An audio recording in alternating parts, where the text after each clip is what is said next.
Rieccoci a Primo Inter Pares, appuntamento al mercoledì, gruppo TV7 diretto sulla pagina Facebook e nel nostro salottino di fronte alla sala delle feste, la sala da ballo della Villa Reale di Stra, e ospite questo minuto è venuto Giovanni Malagò, presidente del CONI. Buonasera Presidente, grazie di essere con noi. Grazie per l'invito. Allora, io avrei tante domande, ovviamente poi lo lascio lì a lavoro. La prima, la riforma dello sport come sta andando? Ma sta andando che si è completata, in realtà è molto cambiata la vocazione, l'idea di partenza. Direi che su certi versi si è trovato un compromesso, su altri poi è stata spezzettata tutta, diciamo, l'idea originaria. Sono venuti fuori una serie di decreti che riguardano soprattutto il discorso del lavoro sportivo, meno il tema della governance del Comitato Olimpico. Insomma, io credo che questo governo dovrà comunque, diciamo, affrontare, anche perché da parte delle ASD, fermo restando i sacrosanti diritti dei lavoratori, sul quale io sono schieratissimo dalla parte loro, ma al tempo stesso lo sono altrettanto dalla parte di chi dovrebbe, soprattutto oggi con la crisi dei consumi, dei costi energetici e quindi di tutte le spese addizionali, non può gravare a partire dal 1° gennaio, anche se è una parte inferiore, marginale, sui titolari dell'SD. Senta Presidente, tutti mi hanno detto, quelli che sono venuti a trovare, che lei è la persona più giusta per creare l'autonomia nello sport. La politica, secondo lei, vuole prendere la parte dello sport e comandarla un po'? La semplifico in modo che la capiscano tutti questa domanda. E sarebbe un errore e lo sport dovrebbe rimanere indipendente?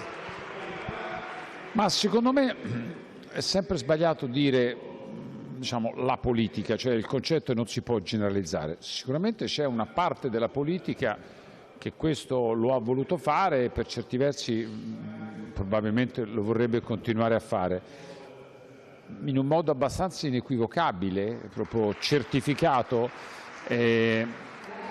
L'opinione pubblica, l'elettorato, il nostro mondo, i tesserati, gli affiliati, i tecnici, i volontari, i praticanti sicuramente non hanno premiato, e secondo me non premieranno mai, chi va dietro a questo tipo di concetto. Sempre di più invece riconosce consenso nei confronti di chi da parte della politica dà autonomia al mondo dello sport, sempre rispettando le regole e sempre vigilando, perché questo è un concetto chiaro, questo non vuol dire che ognuno può fare quello che vuole, tutt'altro. E io credo che in questo senso questo governo è molto ben predisposto in questo senso. Ecco, senta Presidente, lo sport è il futuro dei giovani, la crescita dei giovani, un modo di comportarsi bene dei giovani, e mi sembra, ho l'impressione che invece nella scaletta prioritaria di un governo, ovviamente oggi è un problema l'energia, prima c'era il Covid, poi c'è la guerra, ci sono molte problematiche, però comunque anche prima delle problematiche lo sport era messo lì in un cantoncino, pochi investimenti nello sport. Le faccio un esempio banale: trovo da italiano assurdo che lo sport più popolare, che è il calcio, non abbia uno stadio dedicato alla nazionale di calcio, quando in tutto il mondo c'è. Cioè, non le sembra che sia un'incongruenza questa? Ma guardi, è un discorso molto lungo, molto articolato, anche complesso. Di raziocinante c'è molto poco, ma tutta la struttura, l'organizzazione, la filiera, la storia dello sport italiano non ha nessuna logica.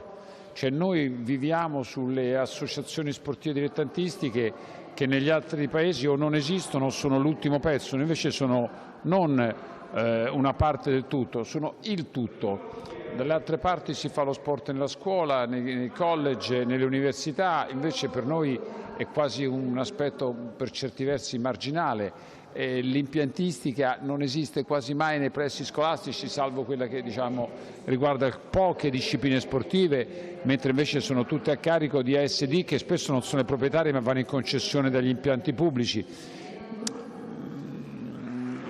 Discorso veramente, noi siamo molto particolari, però siamo riusciti nella nostra, ma questo è come l'imprenditoria, uguale, nella nostra diversità, nella nostra unicità, a creare un modello non replicabile, se vuole anche per certi versi genialoide, perché siamo persone di fantasie e sappiamo nelle diversità sappiamo fare di necessità virtù. Ecco, ma in questa situazione secondo lei potrà migliorare il futuro tramite la politica, come dicevamo prima, in virtù di avere uno sport dove gli investimenti vengono fatti per avere dei posti dove poter praticarlo in maniera corretta, in maniera esemplare, anche e soprattutto mi fermo sulle scuole, dove io ricordo che una volta c'erano i giochi della gioventù, c'erano altre attività, ha fatto riferimento anche a lei prima, e oggi mi sembra che questo sia stato un po' perso. È stato perso sotto un aspetto che non ci sono i soldi, terra a terra, oppure non c'è la volontà di qualcuno di poterlo fare? Anche questo è difficile circoscriverlo con poche parole. In sostanza, ogni governo ha intenzione di non potenziare, di sviluppare, di promuovere quello che oggi non esiste, che è appunto l'attività sportiva nella scuola. Per fare questo serve non solo l'idea, ma serve innanzitutto non solo la volontà, ma serve creare un corpo docente, creare un'infrastrutturazione sportiva e creare logicamente un'attività didattica all'interno del piano scolastico. Quindi sono 3 i fattori.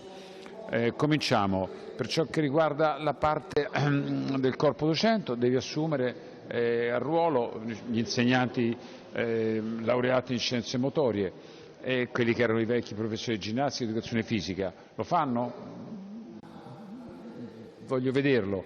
L'infrastrutturazione scolastica, buona parte adesso è legata anche al PNRR, bisogna rispettare tempi, modalità e quant'altro. Nel frattempo tutto è nelle spalle della Canottieri Padova o dell'equivalente, perché a Dorsano Canottieri Padova, e grazie a Dio qui nel Veneto ci sono 14.500, qualcuna molto grande, qualcuna più piccola, e lo stesso discorso è replicabile nel giro dell'Italia. Se noi riusciamo ad accoppiare queste due cose, quindi a integrarle e quindi a non lavorare solo sui 14 milioni di italiani, 2/3 che sono degli enti di promozione che non fanno attività di vertice e solo 1/3 lo sono dell'FSN, malgrado questo disastro di partenza, questo gap che paghiamo, visto i risultati che sono incredibili, io non so dove non potremo arrivare, ma non possiamo neanche cullarci su questo modello, perché questo qui rischia un giorno di implodere.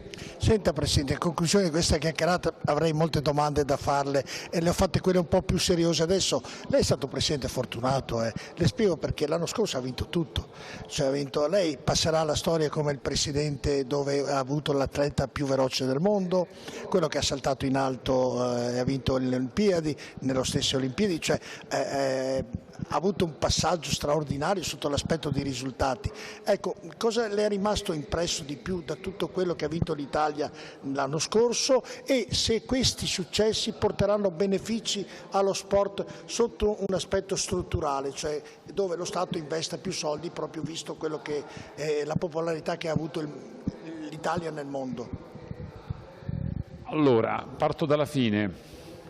Dovrebbe garantire una maggiore sensibilità sui numeri, perché penso che lo sport se lo meriti, ce lo meritiamo, e quindi siccome tutti sono poi particolarmente felici di godere, di bearsi di questi risultati che dà prestigio al Paese come cittadini e come istituzioni, dovrebbe alimentare questo tipo, affettuosamente, di pressione nel dover fare. Per ciò che riguarda la vittoria più bella, pensiamo a quello che ha fatto Filippo Ganna, che oltre ad essere l'uomo più veloce al mondo italiano, quello che salta di più, anche quello che in un'ora in bicicletta va più forte di tutti. Spero un giorno di essere ricordato anche uno abbastanza capace, oltre che fortunato, ma per il momento mi accontento di questo. No, fortunato, Presidente, la fortuna non viene mai per caso, La fortuna arriva per qualità, per bravura. Io l'ho detto così nella conclusione della chiacchierata. Ma non è il prima di ma va benissimo. Così. Grazie. Che Napoleone non ha fatto una bellissima fine, ma diceva molto meglio i generali che sono fortunati rispetto a quelli capaci, abili. Questa è la vita. Grazie Presidente Giovanni Malagò di essere stato nella nostra postazione, e ci ha raggiunto un amico, ormai lui è è stato un atleta straordinario, Rossano Galtarossa, per chi non lo conoscono tutti, dai, nella canoa, giusto? Era canottaggio, ma come si chiamava l'imbarcazione esattamente? Ma io per la maggior parte delle volte ho gareggiato nel 4 di coppia, quindi la specialità. Ma come si chiama? È una canoa oppure? Barca. Ah, una barca. Ah, proprio semplicemente sì. una barca. Sì, è un errore che viene abbastanza facilmente, perché il termine canottaggio, canoa chiaramente richiama di più, ma sono due sport differenti. Quindi... Senti Rossano, io comincio da una cosa che devo dirtela, molto piacevole, mi auguro sia per te. Io credo che tu farai parte un giorno della politica nazionale dello sport, sarai un pezzo importante perché credo tu ne abbia la capacità, hai messo le tue capacità di volontariato a disposizione degli altri, sei riconosciuto come una persona per bene, bravo, e io credo che questo sicuramente prima o dopo il risultato arriverà.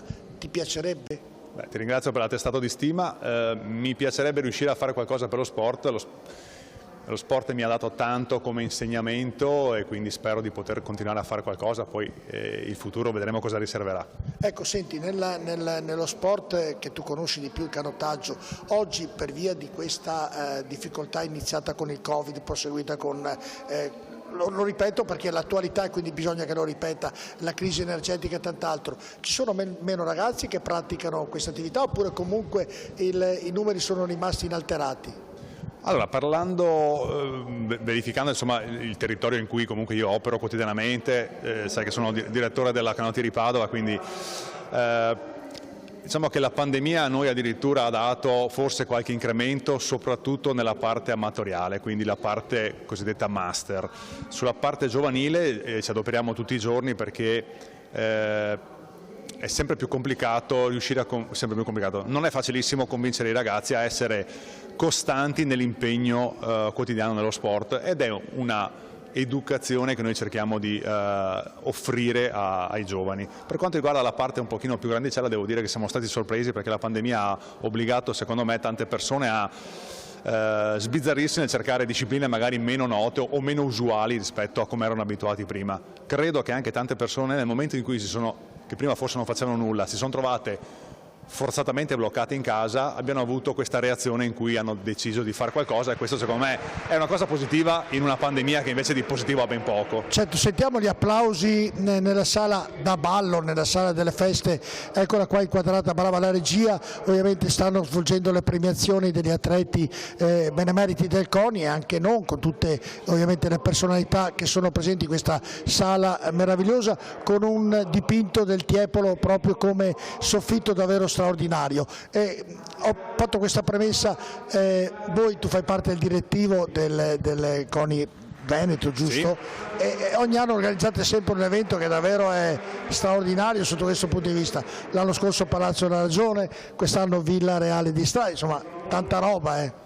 Beh, credo che spesso si parla del binomio sport e cultura, credo che anche le occasioni come quelle di questa sera in cui c'è una cosiddetta premiazione, la consegna delle benemerenze sportive, nel momento in cui si può essere fatta in un contesto come quello di oggi, quindi Villa Pisani con una sala affrescata, come hai già detto tu, degli artisti conosciuti, storici, sia un'occasione per cui lo sport abbia un maggior valore, ma possa essere anche strumento per far conoscere quelle che sono le bellezze del nostro territorio. Sì, ti faccio l'ultima domanda, Rossano, che è un po' particolare, lo so.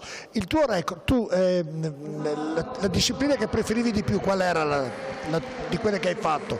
La disciplina che preferivi? Sì. La tua era qual era? 4 di coppia. 4 di coppia, quanto ci impiegavi a fare il Noi tempo? abbiamo avuto il record del mondo per quasi 11 anni ed era per fare 2 chilometri sotto i 5 minuti e 37. Se oggi per gioco ti metti i 4 stessi atleti che hai fatto il record del mondo e ti vedi fare la stessa distanza, con l'età che avete oggi, con non preparazione, quanti minuti di ritardo avete su quelle 4 con? Così è un gioco. Credo almeno un minuto in più, che non è poco.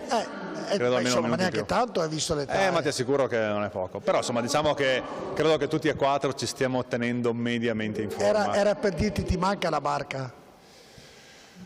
Mi mancavano le emozioni dello sport, poi per far andare la barca veloce come abbiamo saputo far andare so quanto lavoro c'era dietro, quindi in questo momento quello non mi manca. Però le emozioni che dà lo sport sono una cosa che vale la pena vivere. Detto, ogni volta che c'è una festa e tu sei partecipe, vediamo sempre Galeazzi che racconta sempre quelle medaglie che prendevamo alle Olimpiadi ed era davvero qualcosa di straordinario ed affascinante poi anche. Sì, noi avevamo avuto anche la fortuna di avere un telecronista che ha fatto apprezzare le nostre gesta anche al di fuori degli addetti ai lavori, quindi è stato sicuramente uno strumento a nostro vantaggio molto forte. Grazie Rossano Galtarossa di essere stato con noi. Grazie a voi. E ci ha raggiunto il professor Dino Ponchio, presidente del CONI, un po' stanco immagino perché organizzare un evento di questo tipo comporta molto impegno. Sì, molto impegno ma anche molta soddisfazione, molto stress ma anche molta gratificazione. La sala è magnifica ed è piena in tutti i suoi posti. Abbiamo tutti i premiati praticamente presenti, 2 o 3 assenze fisiologiche. Abbiamo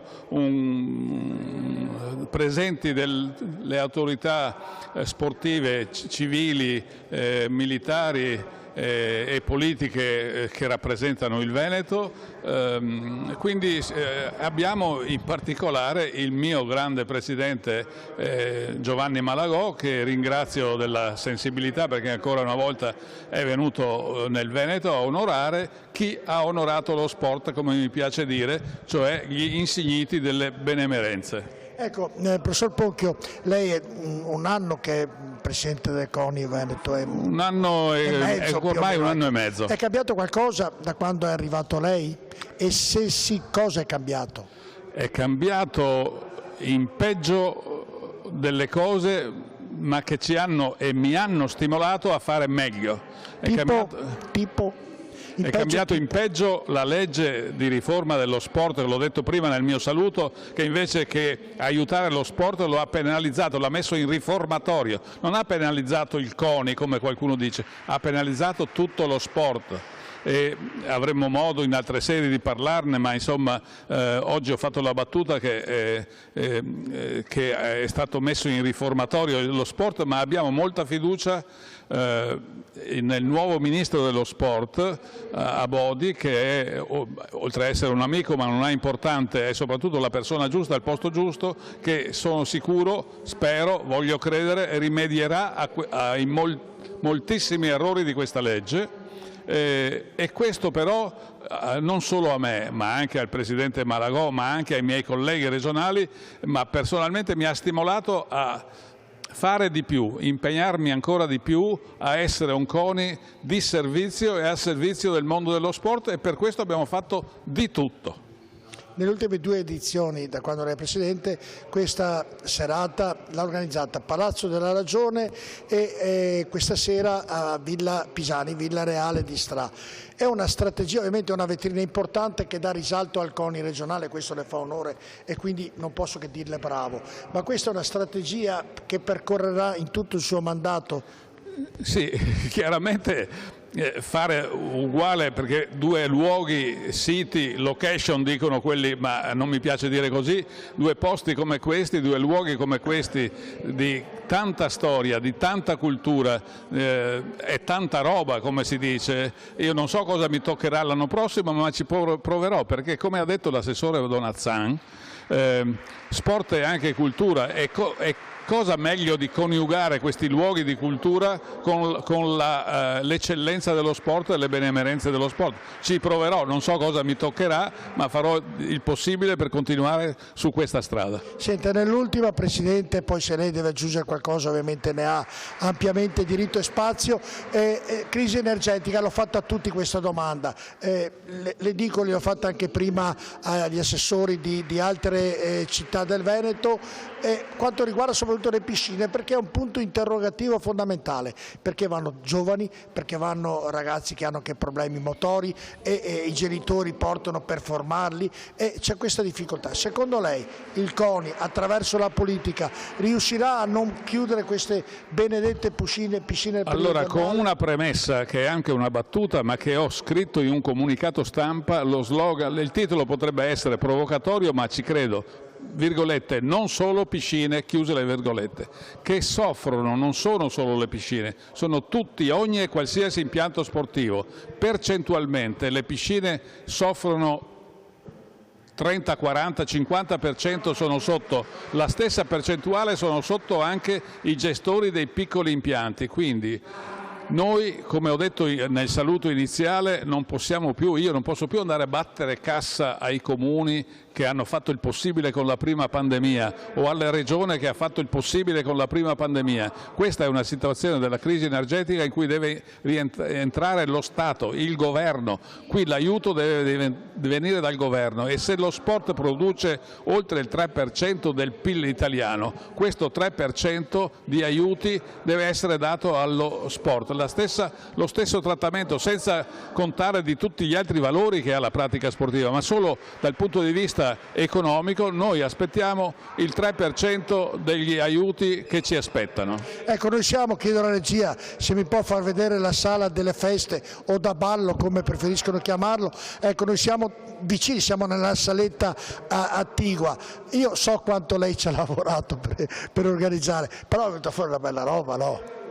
È venuta fuori una bella roba, mi pare anche che si veda, sono molto contento della partecipazione, dell'adesione, come dico mi piace molto che tutti i premiati ci sono, compresi gli atleti, mancano pochissimi perché sono magari quelli dello sci sono nella stagione agonistica, ma è molto bene, grande sforzo, devo ringraziare la direttrice del museo, che questo è un museo che ci ha concesso, devo ringraziare l'istituto Musatti alberghiero che ci ha fatto le brochure e ci farà il buffet alla fine. Devo ringraziare soprattutto i miei colleghi della Giunta e i delegati e i collaboratori del CONI che ho anche messo un po' la frusta, li ho un po' stalkizzati gli ultimi giorni, ma alla fine il prodotto finito è molto buono. Complimenti professor Ponchio, complimenti. Grazie. Ancora. Noi andiamo in pubblicità.